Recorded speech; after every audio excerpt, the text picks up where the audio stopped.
Hi guys, good morning. Ngayon ay magtatrabaho na naman tayo. So ito nga yung araw-araw na gawain. Kaya nilinis ko na yung lagayan ng plato ko dahil hindi ko na pala namamalayan ay may mga hindi ko alam kung ano yung mga kulay itim na to ay siguro ay tain na ng mga kung ano ng insekto. So ayan na nga, nilinis ko, pinaghiwalay ko siya. Ito, pinupunasan ko na. At ito ay maganda, malaki siya, 2 layer. Marami akong nailalagay dito. At kung pwede nga lang, ay pwede ko na rin ilagay lahat ng laman ng aking bahay. Joke lang. Ito na nga, babalik ko na yung katawan niya dahil para na siyang manananggal. Yan, ito na yung one. Kamo. Dito ko nilalagay yung mga baso. At ito na nga, ibabalik ko na yung kanyang ulo. Dito, ito namang ulo na to ay dito ko nilalagay yung mga plato. Maganda siya guys.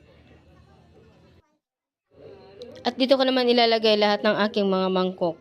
Grabe guys, ang dami niya talagang pwedeng paglagyan. So, sulit ka dito sa Durabox na to.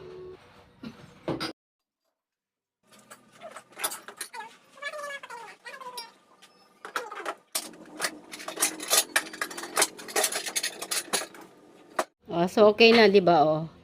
Nakabalik na lahat. Ang dami niyang nakalagay. Ayan. Ayan. Tignan mo guys. Ito yung mga mangkok ko. Ayan. Daming mga nakalagay.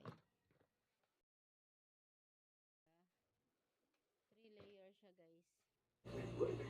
Okay guys, thank you for watching. Huwag niyo pong kalimutan mag-like, share, and subscribe sa aking channel.